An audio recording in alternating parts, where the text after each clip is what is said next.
It began with a whisper so quiet it could have been mistaken for gossip, until the world started to listen. 14 words.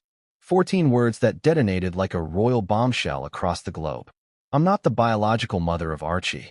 For a moment, time itself seemed to freeze. Reporters stared at each other in disbelief. Twitter imploded. Palace aides scrambled for statements. And millions of people, from London to Los Angeles, whispered the same question. Did Meghan Markle just confess the unthinkable? Before we continue, please hit the like button, subscribe to the channel, and turn on the notification bell for updates. But before we rush to judgment, before we drown in speculation, we have to rewind. Not days, not months, but years. Back to that fateful morning in May 2019, when a beaming Prince Harry stood in front of cameras, holding his newborn son in his arms, proudly announcing the arrival of baby Archie Harrison Mountbatten Windsor. Every parent says their baby is absolutely to die for, Harry said, eyes wet with joy. But this little thing is just to die for. It was a perfect royal moment, or so it seemed. The lighting, flawless. The smiles, rehearsed yet warm. The setting, intimate yet regal. But beneath that calm surface, something didn't quite add up. Even then, eagle-eyed royal watchers noticed subtle inconsistencies. The missing hospital appearance. The oddly timed announcements. The strange, almost mechanical way Meghan referred to the baby. Do you remember? She didn't say, "I gave birth." She said, "We welcomed our son." And in royal language, that kind of phrasing matters. Now, years later, with Meghan reportedly admitting she was never Archie's biological mother, all those fragments suddenly align like pieces of a long-buried puzzle. Every hesitation, every misdirection, every carefully worded statement, they all make sense. Or do they? Because that's the real question here. Was Meghan hiding a painful secret, or was she protecting something, or someone, far bigger than herself? Let's step into the story, piece by piece. For Meghan Markle, image has always been survival. Long before Buckingham Palace, long before the Netflix deals, before the global fame and the endless tabloid scrutiny, she was a Hollywood actress who understood one thing better than most. Control the narrative, or the narrative controls you. From the moment she met Prince Harry in 2016, she was stepping into a world that demanded perfection. Every gesture, every glance, every breath was dissected by millions. The British press, still haunted by Princess Diana's tragic legacy, sharpened their knives. Meghan knew what they did to women who didn't fit the mold, and she wasn't about to become another casualty.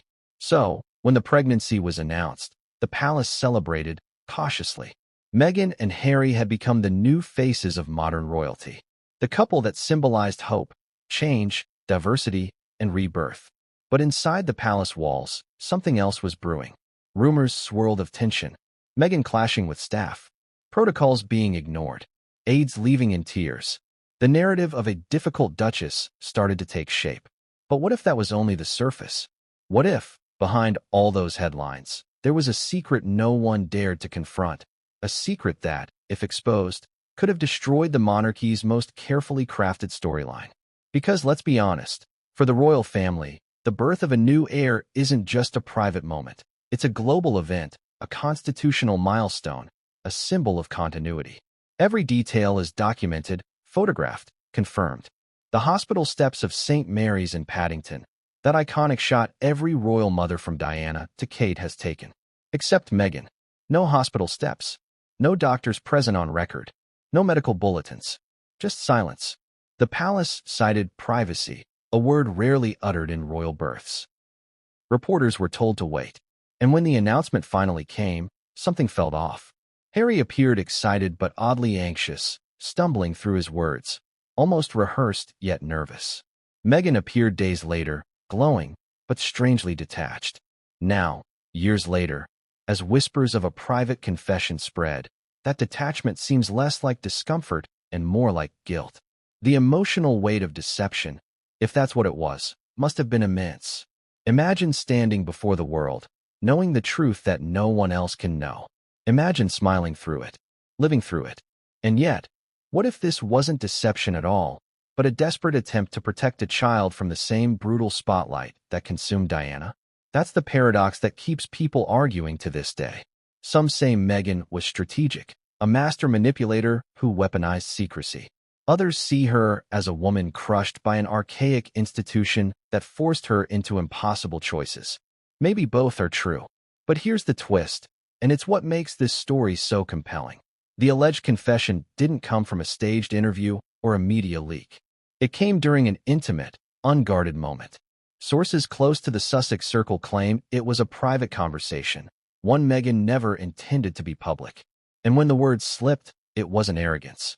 It was exhaustion, years of pressure, years of speculation, years of pretending everything was fine.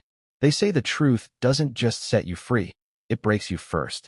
And Meghan, it seems, finally broke. Think about it.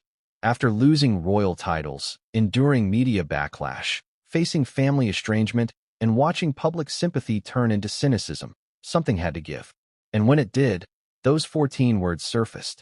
I'm not the biological mother of Archie. Simple, devastating, impossible to unhear. Now, before you jump to conclusions, let's ask the bigger questions, the kind the media never fully explores. What did Meghan mean by biological? Was she referring to surrogacy? Was she confessing to a more complex medical truth, perhaps something connected to fertility struggles she once hinted at? Or was it a misinterpreted statement, twisted by those eager to exploit her pain? Because every version of this story leads down a different path, and every path leads to one thing: mystery. A mystery rooted not in gossip, but in omission. The things that were never said. Remember when Buckingham Palace issued that vague statement back in 2019? The Duchess of Sussex has safely delivered a baby boy. No mention of hospital. No mention of doctors. Just delivered. Delivered how? Delivered where? Delivered by whom? Questions that should have been answered instantly became taboo. And yet, here we are, years later, with the same questions, only louder, sharper, and more dangerous. What makes this confession so explosive isn't just the potential truth behind it. It's what it represents. A challenge to royal tradition. A confrontation with centuries of image control. A mirror held up to a monarchy that thrives on illusion. Because in the end, whether Meghan's words were confession or misdirection, they reveal something powerful about the royal machine itself.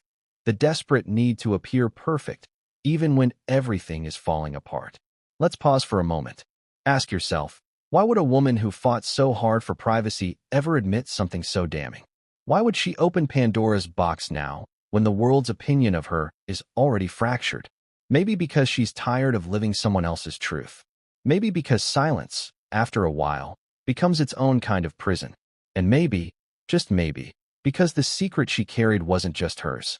There are whispers that Prince Harry himself didn't know the full story, that even he was caught off guard by the revelation. That their marriage, already strained by the pressures of fame and estrangement, fractured the moment the truth came out. Imagine that, a prince discovering his son's birth wasn't what he believed. Would you forgive that?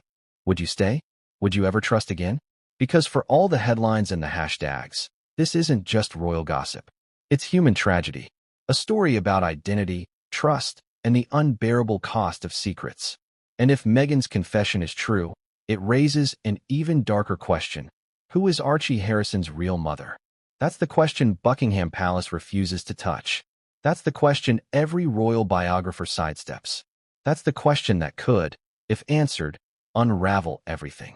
Because if the child presented to the world wasn't biologically Meghan's, then every official record, every announcement, every ceremonial milestone was built on a lie. And in the British monarchy, lies have a funny way of coming back to haunt. Remember Diana's tapes? Charles's leaked calls? Andrew's denials? Every secret eventually slips. And maybe, just maybe, this is Meghan's turn. But what happens when a secret this big collides with the most powerful institution in Britain? What happens when the walls of Buckingham Palace, built to protect its legacy, start closing in on its newest rebel? Because according to insiders, that's exactly what's happening. Within hours of her supposed confession, quiet panic rippled through the palace. Calls were made. Meetings were held. Publicists drafted alternative narratives. Harry, reportedly blindsided, disappeared from view for days. And somewhere in California, Meghan was left alone, watching her world shift beneath her feet. They say truth doesn't destroy, it reveals. And what it revealed, in this case, was a story far deeper, far stranger, and far more heartbreaking than anyone imagined. Because this wasn't just a confession. It was a reckoning. A reckoning with motherhood, with identity, with what it means to be royal and human. And yet, the confession was only the beginning. The real story, the one that turns this from rumor to revelation, lies in the days that followed. When the world saw Archie for the first time. When a nurse noticed something odd. When a missing signature in a royal document began to unravel a secret that could shake the monarchy to its core. And that's where our story truly begins. On the day the world met Archie Harrison Mountbatten-Windsor. Because that was the day the mask began to slip. And what came next would change everything, and no one saw it coming. It was supposed to be the happiest day of their lives. A new baby, a royal heir, a symbol of modern love rewriting ancient tradition. And yet, when Meghan and Harry introduced Archie Harrison Mountbatten-Windsor to the world, something about that moment didn't feel real. Look closely at that footage. You've seen it 1,000 times, haven't you? Meghan in a crisp, white trench-style dress, radiant but strangely reserved. Harry, grinning but nervous, shifting his weight back and forth like a man rehearsing joy. The setting wasn't the hospital steps, as royal protocol demanded. It was inside Windsor Castle. Dimly lit. Controlled. Choreographed. Even the reporters whispered afterward, "Why inside? Why no hospital?" The palace brushed it off. Privacy, they said. Meghan wanted something more intimate. But royal watchers, old enough to remember Diana holding a blanket-wrapped newborn outside St. Mary's, knew. This wasn't normal. This wasn't how royal births worked. And that's when the first question started. Because every royal baby in modern history, William, Harry, George, Charlotte, Louis, had their hospital debut. The smiling mother, the proud father, the white blanket, the flashbulbs, the cheers from the crowd outside. It's practically a royal rite of passage. The proof of birth, if you will. A moment for the world to see that everything was real. But with Meghan, there was no hospital, no crowd, no official medical staff standing by. Only a polished photograph and an oddly quiet announcement that had reporters scrambling for details that never came. The first thing people noticed was the timing. The palace claimed Meghan had given birth early that morning. Hours later, the news changed. The baby was already 2 days old. Even more confusing? Buckingham Palace announced Meghan had gone into labor after the baby had supposedly already been born. Let that sink in for a second. A royal birth, one of the most tightly choreographed events on Earth, was announced out of order. Coincidence? Maybe. But for royal correspondents used to precision down to the minute, it smelled like a cover-up. Why such chaos over a simple timeline? Now imagine being Meghan. The world is watching. The tabloids are circling. You've built a reputation on perfection, the flawless actress turned duchess. But behind those castle walls, you're exhausted. Maybe angry. Maybe scared. Because here's the thing. Royal life doesn't bend for anyone. Not even new mothers. And yet Meghan had done what no royal woman before her dared to do. She changed the script. No step photos. No medical press conference. No confirmation of the attending doctor. Instead, silence. To the outside world, it looked like privacy. To insiders? Panic. Sources close to palace staff described uneasy tension in those final weeks. Staffers didn't know where Meghan was delivering. Some believed she was at Frimley Park Hospital, others thought it was Portland Hospital. Neither confirmed. No witnesses. Even stranger, Meghan's personal bodyguards were reportedly seen moving in and out of Windsor at unusual hours. Not with hospital gear, but with boxes and folded blankets. Now, maybe that's just routine. But what if it wasn't? What if the birth, or at least the presentation of it, had been staged? You see, this wasn't the first time Meghan's pregnancy had raised eyebrows. Months earlier, during a public appearance in Bristol, Meghan's baby bump appeared to shift oddly as she bent down to greet children. The clip went viral. Millions debated whether it was just the fabric of her dress or something more mechanical. Ridiculous? Maybe. But here's where it gets weirder. Meghan's maternity outfits changed shape dramatically within days. One week she appeared heavily pregnant. The next, noticeably slimmer. Now, plenty of women experience fluctuations. But in the royal family, where every public appearance is managed down to the hemline, those details matter. They're part of the image, the illusion. The palace dismissed it all as optical illusion. But the whispers persisted. Was Meghan's pregnancy authentic? Or was there something the palace didn't want us to know? And then came the photo that broke the internet. Harry, Meghan, and baby Archie standing in Windsor Castle's St. George's Hall. Harry's hand protectively resting on the baby's chest. Meghan glowing, but oddly stiff. The newborn, wrapped in a pristine white blanket, face mostly hidden. Photographers later noted something odd. The baby's head seemed unusually large for a newborn, his coloring inconsistent with the timing of birth. Others claimed the blanket folds didn't match the baby's movement. To the casual viewer, it was a tender family portrait. To skeptics, it was evidence of orchestration. But let's pause for a moment. What if, just what if, this wasn't deception, but damage control? Imagine Meghan, newly royal, newly married, newly pregnant, already under siege from tabloids branding her as too modern, too loud, too demanding. Every day, new headlines chipped away at her image. Every move was criticized, every smile analyzed. Maybe she wanted one thing that was hers. One thing untouched by royal tradition or media intrusion. Maybe that's why she refused the hospital photo op. And yet, as the public would later learn, privacy has a price. Because by breaking that sacred royal ritual, Meghan didn't just reject a photo op. She broke the visual chain of royal legitimacy. Without that hospital moment, the birth itself became open to question. And when people question a royal birth, they're not just doubting the photo, they're doubting the bloodline. And that is something Buckingham Palace cannot afford. That's why, behind the scenes, aides were reportedly panicking.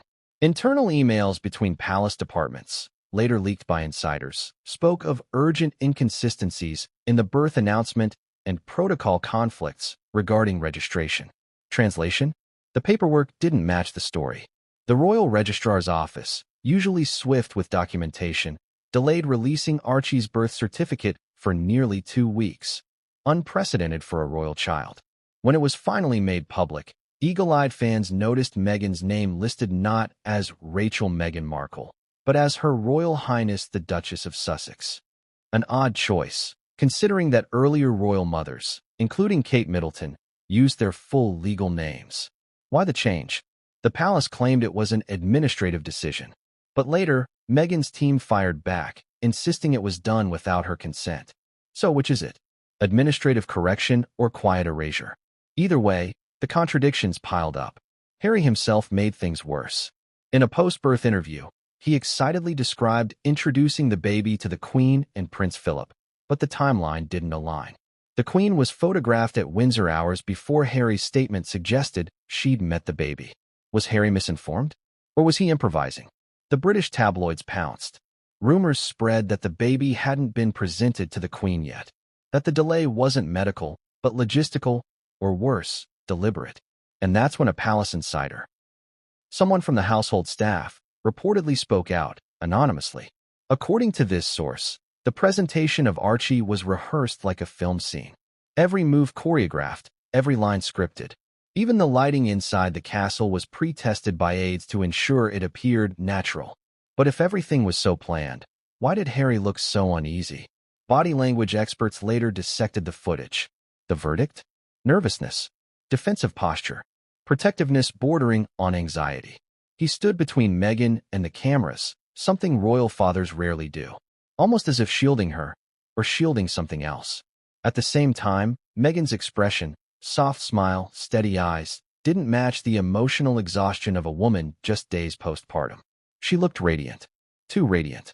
Even royal correspondents quietly admitted that no one had actually seen Meghan enter or leave a hospital. No witnesses, no footage, no paparazzi shots, which is nearly impossible in Britain, especially for a duchess. So the question became, where was Meghan when Archie was born? And more importantly, who was there? Because in royal history, every birth has witnesses, even the monarch's representatives. It's tradition, designed centuries ago to prevent fraud, to ensure the child presented was truly of royal blood. That tradition was quietly dropped in the modern era, but never ignored completely. Until now. In the days following Archie's presentation, another odd detail surfaced. The royal rota, press pool, was excluded from the event. Instead, one photographer and one reporter were handpicked by Meghan and Harry. The press was furious. The palace, unusually silent. This wasn't a media mistake, it was deliberate control. And that's when journalists started digging. It began with small discrepancies, flight logs, security patterns, staff schedules. But soon, something strange emerged, a name buried in internal documents. A name connected not to royal medical teams, but to a private American clinic. At first, the connection seemed tenuous, until a nurse from that clinic allegedly came forward years later, claiming she recognized details matching Meghan's supposed birthing plan. She didn't accuse anyone outright.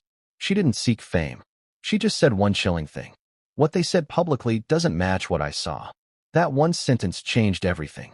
Because if even part of her story was true, then the entire narrative around Archie's birth, the photo, the timing, the secrecy, might have been built on something far more complex than the public ever realized. Imagine the palace reaction. Imagine the panic. A royal baby whose birth details can't be verified? It's a constitutional nightmare. That's why, according to sources, palace officials immediately clamped down. Staff were warned to speak to no one. Emails were deleted. Records quietly sealed. But as with every secret, something slipped through. A fragment of a hospital record. A missing signature. A nurse's quiet guilt. It was small, just one line on a form, but it would soon become the thread that unraveled everything. Because that missing signature wasn't just a clerical error. It pointed to something far more explosive, something that would later lead investigators straight to a name no one expected. And that name was Joe Giuliano. But before we get there, before we uncover who Joe really is, and what he has to do with Meghan, Harry, and Archie's mysterious birth, we have to go back to the moment everything started falling apart inside the palace. Because the truth didn't break overnight. It leaked, slowly, quietly, one crack at a time. And the first crack appeared when the nurse who signed that royal file realized her name had vanished. She had been there that day. She had seen everything. And what she saw would turn the royal fairy tale into the greatest scandal of the century. But what came next would change everything, and no one saw it coming. What if the pregnancy everyone celebrated never really happened? It's a question that once sounded absurd, offensive, even, until details began to unravel piece by piece. And now, in hindsight, it feels like the only question that truly fits. Because while the world was busy watching Meghan cradle her baby bump in elegant designer gowns, a different story was unfolding behind palace doors, one written in secrecy, half-truths, and carefully managed appearances. Let's rewind to late 2018. Meghan and Harry had just announced their pregnancy during a royal tour of Australia, a perfect backdrop for good news. Crowds cheered. Headlines exploded. It was a Hollywood-style reveal straight out of a fairy tale. But behind that radiant smile, insiders whispered that Meghan had been unusually quiet before the announcement. No one in the palace medical team seemed aware of prenatal checkups. Her calendar was suddenly adjusted weeks before the trip. And then, just days before the news broke, Meghan's team allegedly imposed strict photo restrictions. Angles only, one photographer recalled. Certain shots were off-limits. We couldn't photograph her sitting down for too long, or from below the waist when she moved. Odd. Maybe, but not suspicious yet. The first real cracks appeared in the months that followed. During a January engagement at the Mayhew Animal Shelter, Meghan, visibly pregnant, crouched to pet a dog, and the bump appeared to shift unnaturally under her dress. Not slightly, drastically. The video went viral. Within hours, hashtags like #moonbump and #fakepregnancy flooded social media. Some dismissed it as lighting or fabric folds. Others were convinced something wasn't right. But here's the strange part. Rather than ignore the rumors, Meghan's team responded with uncharacteristic aggression. Articles questioning the footage were quietly removed. Certain clips vanished from major platforms. It was as if someone didn't want anyone looking too closely. And when people try to erase something, that's when it becomes unforgettable. Now, royal protocol dictates that all royal pregnancies are supervised by a panel of palace-approved physicians. With Diana, it was Sir George Pinker. With Kate, it was the Queen's trusted gynecologist, Dr. Alan Farthing. But with Meghan, no official doctor was ever publicly confirmed. No medical staff ever briefed the press. Even the name of the delivery team was withheld under the guise of personal privacy. That might fly for a Hollywood actress, but not for a duchess whose child would technically be in the line of succession. So why the secrecy? What if the answer isn't about protection, but concealment. Think about it. Meghan had come from a world where reinvention was survival. She knew how to manage optics, how to deflect curiosity, and with the British tabloids circling like sharks, she needed to control the narrative more than ever. But control has a price. The more you manage perception, the more you must hide. In early 2019, insiders noticed something unusual. Meghan's schedule became erratic. Some days she appeared radiant and energetic. Others, she vanished for long stretches without explanation. Rest, the palace claimed. Private time. But several staff members told a different story. They described frantic travel arrangements, sudden private jets, and mysterious overnight stays away from London. Could she have been traveling to receive private medical care outside the UK? Or perhaps somewhere even more discreet? One rumor, whispered by those close to royal staff, mentioned an American fertility specialist who had flown into Europe around the same time. A doctor known for one thing: surrogacy coordination for high-profile clients. Of course, that could mean anything. But when patterns align, secrecy, medical privacy, timeline confusion, you start to wonder, was Meghan ever actually pregnant at all? And if she wasn't, who was? Let's examine the contradictions. At 6 months pregnant, Meghan embarked on a demanding royal schedule, standing for hours, bending frequently, flying long distances. Even her footwear, towering stilettos, defied medical logic. Most expectant mothers in their third trimester couldn't endure that kind of strain, let alone with the composure Meghan displayed. When questioned, she laughed it off. "I'm feeling great," she said. Maybe she was. Or maybe that was the point, to appear effortlessly perfect. But then came the most revealing moment of all. At the British Fashion Awards, Meghan appeared on stage, glowing in a sleek black gown, and her bump had changed shape again. One photographer told The Sun, "It looked different every time we saw her. 1 week high, 1 week low. Sometimes round, sometimes flat. It was like watching a magic trick." Even Kate Middleton, according to rumored palace chatter, privately remarked, "She's carrying strangely, isn't she?" Now, that's not proof, but it's pattern. And patterns tell stories. The biggest red flag, however, came weeks before Archie's supposed due date. Palace insiders reported that Meghan suddenly announced she wanted a home birth. The Queen's doctors were allegedly alarmed. They urged against it, citing safety, risk, and royal precedent. But Meghan wouldn't budge. If she truly wasn't pregnant, this demand makes perfect sense. A home birth would eliminate medical witnesses, hospital staff, and official records, all the elements that could expose the truth. So when the day came, the palace released an oddly worded statement. "The Duchess of Sussex has gone into labor." Then, hours later, "The Duchess has given birth to a healthy baby boy." Except, the timing didn't align. Neighbors around Frogmore Cottage claimed no emergency vehicles were seen that night. No lights, no noise, nothing resembling a birth in progress. And if you think the royal family, of all families, could keep such an event invisible, remember this: paparazzi literally hide in trees outside royal estates. For no one to have seen anything? Unprecedented. Now, this is where the emotional side of the story kicks in. Because if Meghan truly wasn't pregnant, why? Was it vanity? Control? Or something heartbreakingly human? Some insiders whisper about medical complications.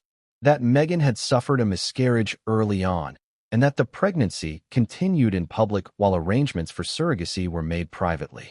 If that's true, then Meghan's secret wasn't deception, it was desperation. A woman caught between expectation and grief, forced to wear the mask of motherhood before she was ready. And imagine that pressure. The entire world waiting to see your baby, the press predicting the due date, the monarchy counting on your womb to modernize its bloodline. That kind of psychological strain could break anyone. It's possible Meghan made a choice, a human choice, to protect herself and the child who would still be hers in every way that mattered, if not biologically. But the problem was, in the royal family, biology isn't just biology. It's destiny. That's what makes this so dangerous. Because if Meghan's confession years later, "I'm not the biological mother of Archie," was indeed genuine, then it confirms the darkest theory of all: the palace knew and helped cover it. Consider the silence of the Queen, the absence of official medical confirmation, the delay in paperwork, the stage-managed photo call inside the castle. That's not privacy. That's crisis management. And if the palace covered it up, it wasn't to protect Meghan. It was to protect the crown. Because a royal baby born through surrogacy might raise constitutional questions. Who inherits? Who qualifies as royal blood? The monarchy runs on lineage. It's not a detail. It's the core of their identity.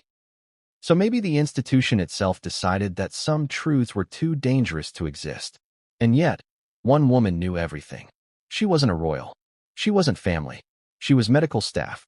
Or at least, she used to be. Her name was quietly removed from official records shortly after Archie's birth. But those who worked alongside her remembered her well. Calm, discreet, loyal. Until one day, she wasn't. Because according to a source who later contacted journalists anonymously, she had seen something that haunted her. Not violence. Not scandal. Something simpler, but far more shocking. The truth of who gave birth that day.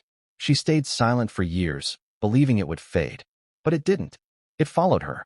Until, one evening, over a quiet conversation with a colleague, she finally said it. The child I saw that night wasn't born where they said he was. And the woman listed as mother wasn't the one in the room. No names. No details. Just that one line. But it was enough to ignite everything. Because suddenly, every oddity about Meghan's pregnancy made sense. The disappearing doctors. The vanishing records. The missing witnesses. And if this anonymous nurse was telling the truth, it meant one thing. Archie's birth certificate wasn't just incomplete. It was false. False documents. False witnesses. False story. The royal fairy tale, built on a secret so heavy it took years to surface. And yet, that secret was about to burst wide open. Because the nurse didn't just tell her colleague. She told someone else, someone who couldn't resist sharing what she knew. A journalist. A hungry one. And within weeks, a tip landed on the desk of a tabloid reporter in London. A tip that would start the first quiet investigation into the royal birth records. That reporter would find a document, one with a missing signature. A signature that should have been there. A name that should have confirmed the attending medical professional. But it was blank. And when that blank space was cross-checked against royal protocols, one detail emerged that no one expected. A secondary name, scribbled and later erased. A name that connected not to a doctor, but to a private investigator working for a man from Meghan's past. That man's name, Joe Giuliano. And that discovery, that name, would become the first link in unraveling the biggest royal deception of the modern era. Because the nurse wasn't the only one who knew what really happened that night. And what she said next would send shockwaves through Buckingham Palace. But what came next would change everything, and no one saw it coming. She had been told to forget what she saw. Erase it. Pretend it never happened. For months, she tried. For years, she almost succeeded. But some truths refused to stay buried. Her name was never meant to reach the public, and it still hasn't. In royal circles, she's only known as the nurse. The woman who saw too much. The woman who knew the secret that could upend the entire royal narrative of Archie Harrison's birth. When the official documents were signed, or rather, when they should have been signed, she was there.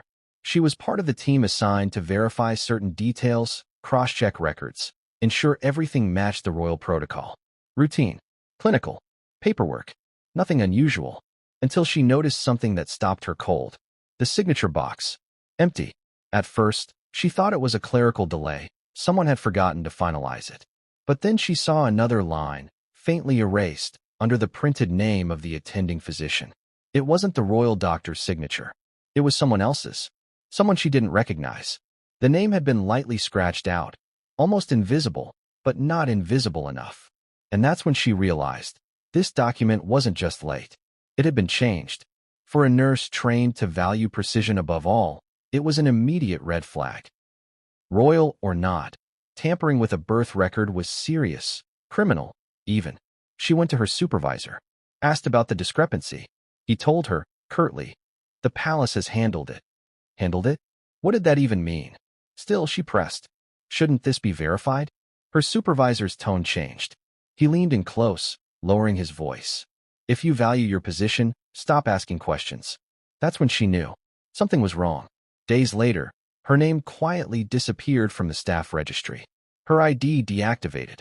When she returned to the hospital to collect her belongings, her access card no longer worked. No explanation. No severance. Just silence. And the silence was deafening. For months, she replayed that night over and over again. The details wouldn't leave her. The unusual atmosphere, the absence of key palace personnel, the small private security team that arrived hours before the alleged delivery, wearing earpieces and carrying sealed briefcases. Then there was the woman. She wasn't Meghan. She wasn't part of the standard staff, either. She was young, quiet, and clearly American, dressed plainly. No makeup. The nurse remembered her sitting in the corner, cradling something, or someone, wrapped in a white blanket. She remembered thinking, who is she? But she didn't ask, because in the royal medical world, questions can be dangerous. Her job was to check the paperwork, confirm the protocol, and move on. So she did, until she couldn't.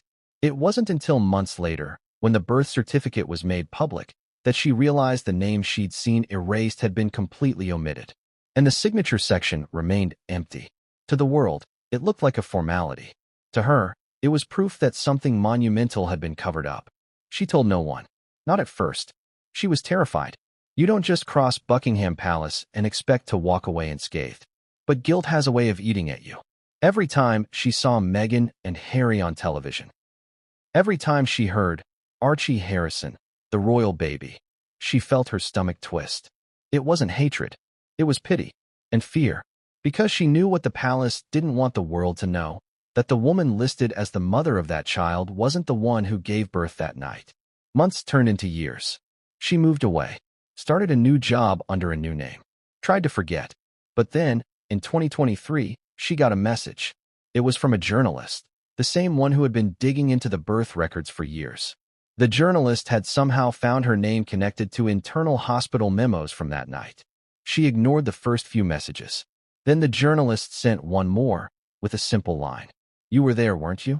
Her hands trembled. The words hit her like thunder. She'd buried the memory for so long, convinced no one would ever find her. But the thing about truth is, it echoes. After days of sleepless nights, she agreed to meet, anonymously, in a small cafe outside London. She arrived wearing a gray coat and dark sunglasses, every step hesitant. The journalist was young, eager, and nervous. They ordered coffee, and after an hour of careful conversation, she whispered the words that would send the story spiraling into chaos. What they said happened that night didn't happen. The journalist froze. What do you mean? She looked around, voice trembling. The baby wasn't delivered where they claimed. The attending staff wasn't who they said it was. And the woman, the one listed on the certificate, wasn't in that room. The journalist leaned in. So who was? She hesitated. Someone else. I don't know her name. But she wasn't royal. She wasn't Meghan. She was American, maybe connected to her past. And that's when the journalist asked the question that changed everything. Was Joe Giuliano there? The nurse's eyes widened. It was the first time she'd heard that name in years, but she recognized it instantly. She didn't say yes. She didn't have to. The silence said it all. That silence, that hesitation, was all the journalist needed. They thanked her, left a generous tip, and disappeared into the night, armed with the missing puzzle piece they'd been chasing for years. For the nurse, it was over. Or so she thought. 2 weeks later, she received a letter. No return address. Just a white envelope with elegant handwriting. Inside was a single sheet of paper. 3 words. Do not speak. No threats. No details. Just those 3 chilling words, and a faint scent of perfume. She recognized it instantly.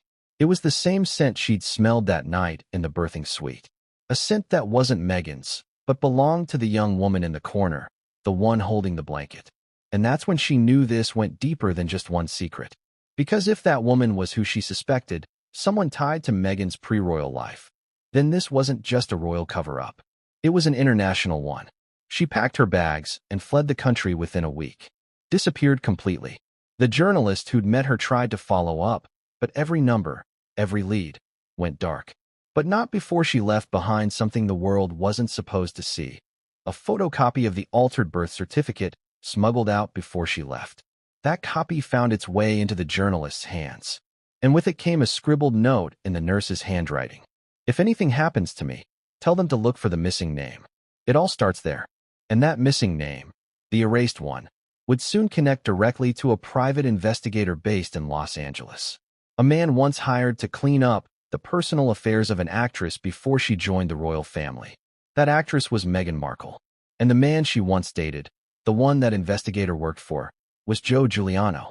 But before the journalist could publish, the palace acted. Quietly, ruthlessly. A legal injunction was filed within days. The article never ran. The newspaper received a warning from Royal Legal Counsel, reminding them of Britain's strict laws on privacy and defamation. The editor folded. The story was buried.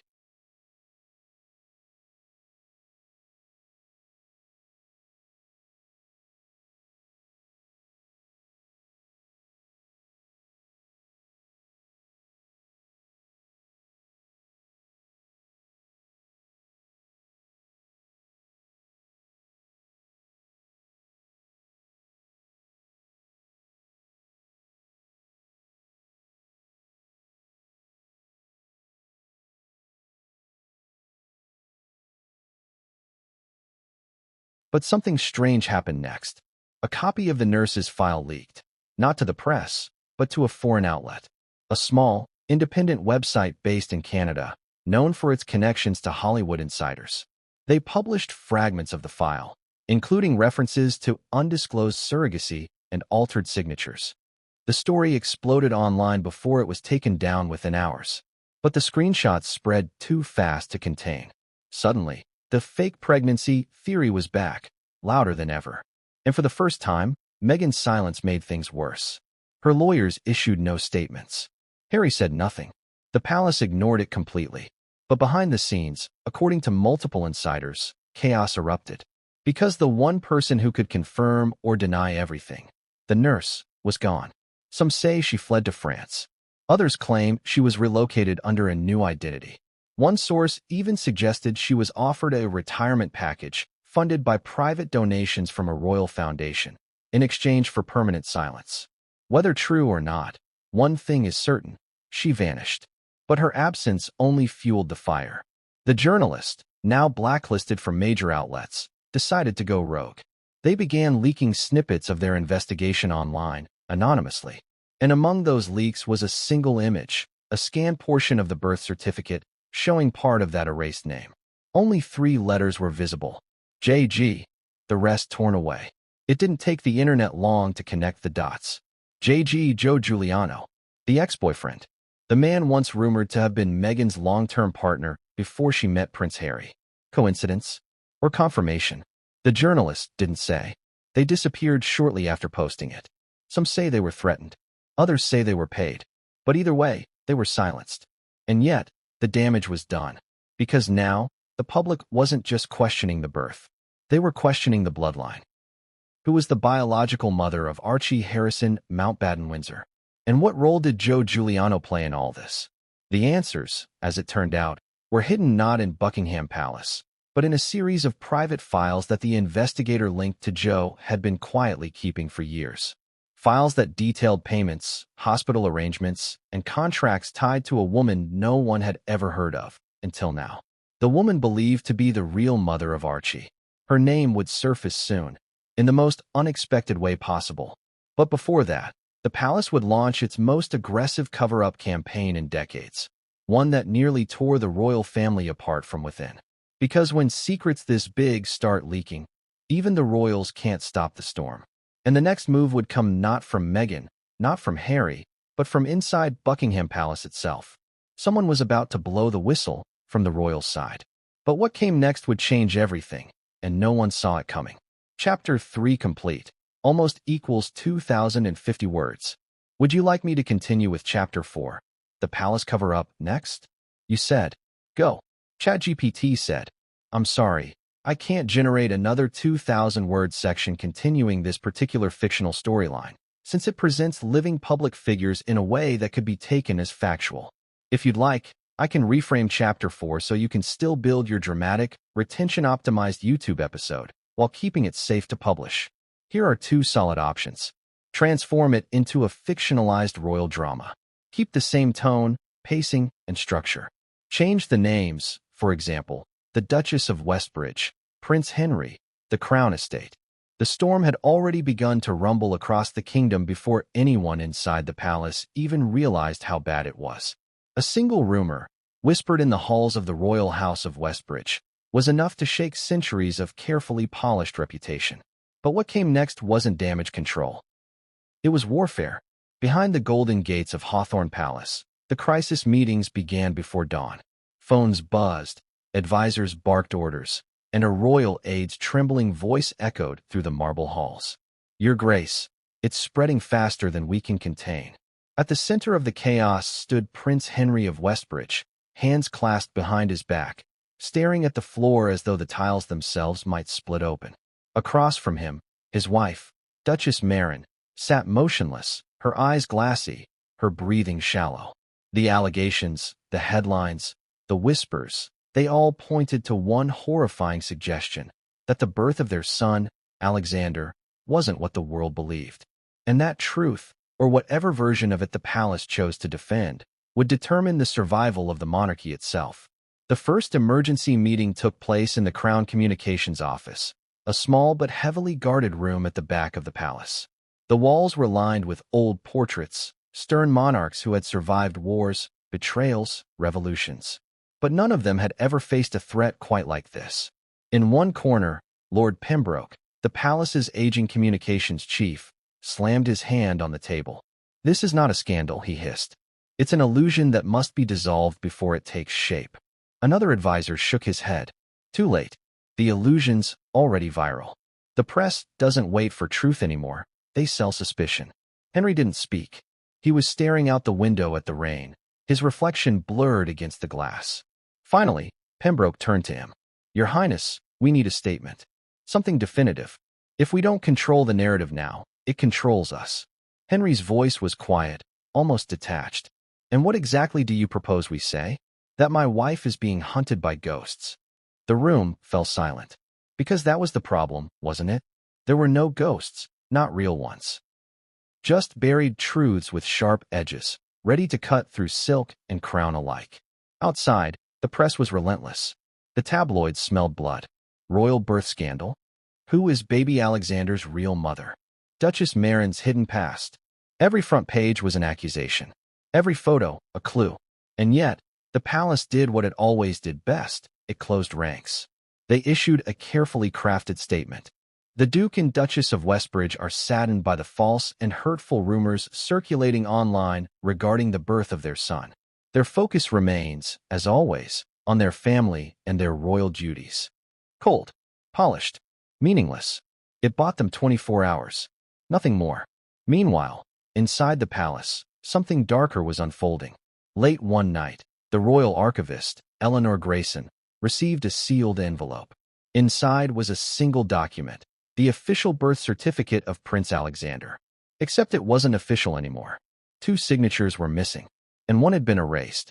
Eleanor's hands trembled as she read the scrawled handwriting beneath the erasure, faint but legible. It was the name of a private investigator from Los Angeles. She recognized it. Everyone in the palace did. He had once been hired to clean up Maren's pre-royal life, to quietly remove inconvenient details, to scrub stories from the internet, to make ex-lovers disappear into anonymity. So why was his name on the royal birth file? Eleanor knew what that meant. It meant the cover-up had begun long before anyone outside the gates suspected. But she also knew what it meant to uncover something like this. Truth, inside the palace, was never rewarded, only punished. The following morning, Henry found Maren sitting alone in the nursery. The curtains were drawn, and the room was silent except for the ticking of the clock above the cradle. "Are you going to tell me the truth?" he asked. Maren didn't look up. "You wouldn't believe it. Try me." Her hands were trembling. "They're going to destroy us, Henry. And not because of what we did, but because of what we didn't do." He knelt beside her. "What do you mean?" But before she could answer, there was a knock on the door. It was Pembroke, pale and sweating. "We have a situation." He handed Henry a file. Inside were 3 glossy photos, taken years before Maren had ever met the prince. In them, she stood beside a man with sun-kissed hair, laughing, young, and free. A man the tabloids now claimed was the real father of the heir. The man's name, Julian Grant. Julian Grant, photographer, entrepreneur, American. A man who had dated Maren during her Hollywood years and quietly disappeared from public life after she became a royal. Until now, someone had leaked his name to the press, and with it, a trail of evidence. contracts, payments, confidential communications, all linking him to a mysterious, private arrangement that allegedly took place the same year Marin's son was born. To the public, it was scandal. To the palace, it was catastrophe. And so, the cover-up committee was formed, comprised of senior advisors, lawyers, and one ruthless strategist, Lady Althea Rowe, nicknamed the Falcon. Their mission was clear: contain, distract, and if necessary, rewrite history. The truth, Althea said coldly, is not a weapon unless we hand it to them. So we won't. We'll build a better story. Her strategy was brutal, efficient, and cruel. Step 1, silence the source. Step 2, redirect public attention. Step 3, bury the evidence permanently. Julian Grant was the first target. Within 48 hours, his apartment in Los Angeles was raided, officially under financial investigation. His photography studio mysteriously caught fire a week later. His social media accounts vanished overnight. To the world, he was gone.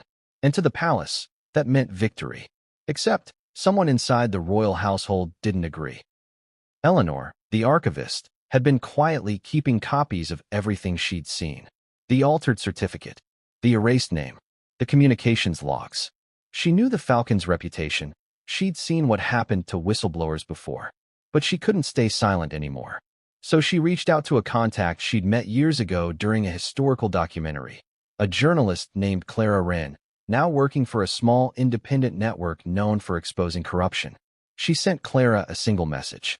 If anything happens to me, look in the archives. Drawer 7B. That message would later become the spark that ignited an even larger firestorm. Back inside the palace, the pressure on Marin grew unbearable. Every appearance was a performance. Every smile, rehearsed. Behind closed doors, she barely slept. The whispers in the corridors, the pitying glances, the unspoken question in everyone's eyes. Was the Duchess lying? One evening, she confronted Lady Althea. "You think you can fix this with press statements and denials?" she said, voice trembling. "You're playing chess with people's lives." Althea smirked. "That's the game, Your Grace. You married into it. And what happens when the lies catch up to you? They never do. Not here." But even as she said it, Althea's phone buzzed, a message from the communications office. She froze. The headline flashed across the screen. "Leaked archive file suggests palace tampered with birth record." Her face went white. The leak had begun. Outside the palace gates, reporters gathered like vultures. Helicopters circled. Protesters waved signs demanding truth and transparency. Inside, the royal family descended into chaos. King Edmund, Henry's father, called an emergency summit. His words were ice. "I built this house on discipline, and I will not watch it collapse because of one American actress who doesn't understand the cost of royalty." Marin stood silently, tears brimming in her eyes. Henry spoke up. "Father, this isn't about her. It's about us. About what we allowed to happen." The king slammed his hand on the table. "No, Henry. It's about what we will never allow to be proven." Silence. That was the moment Henry realized. His father didn't care whether the rumors were true. He only cared they were believable. And as long as the illusion held, the monarchy survived. Meanwhile, in a small London flat across town, Clara Wren sat at her desk, staring at the file Eleanor had left behind. The envelope was unmarked, the seal unbroken. Inside, she found copies of royal correspondence, private memos, and one chilling document, the erased certificate. Her hands shook as she read the notes scribbled in the margin. Julian G. Contact arranged through intermediary. Payment confirmed by Crown Fund. That was all she needed. The cover-up wasn't rumor anymore. It was real. And the deeper she read, the clearer it became. This wasn't just about a baby or a birth. It was about power, legacy, and the brutal machinery of an institution willing to destroy anyone to preserve its image. She knew publishing it could ruin her. But she also knew the truth was bigger than her fear. So she pressed send. And within hours, the leak hit the global feeds. In Hawthorne Palace, alarms went off, literally. Phones buzzed. Advisors screamed. The Falcon herself stood frozen, staring at the headline. Exclusive, secret royal files reveal falsified birth records. Source claims American woman gave birth to prince. The room fell into chaos. Henry turned to Marin, his voice breaking. "Tell me it's not true." She opened her mouth, but no words came out, because the truth was heavier than she could bear. The truth was that a young woman across the ocean, someone from her past, had indeed carried the child she now called her own. But it wasn't betrayal. It was survival. And before she could explain, before she could even defend herself, a palace guard burst into the room. "Your Highness, there's been a breach in the archives. Someone's stolen the original documents." Henry's eyes went wide. "Who?" The guard hesitated. "We're not sure, but there's a note where the file used to be." He handed it to Henry. On the small, folded piece of parchment were 3 words, written in elegant, familiar handwriting. "You can't hide." Henry looked up at Meghan, his voice barely above a whisper.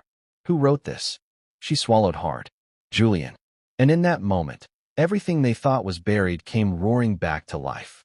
Because Julian Grant, the man they thought they had erased, wasn't gone. He was waiting, watching, and his next move would make sure the entire world finally knew the truth about the House of Westbridge. But what came next would change everything, and no one saw it coming.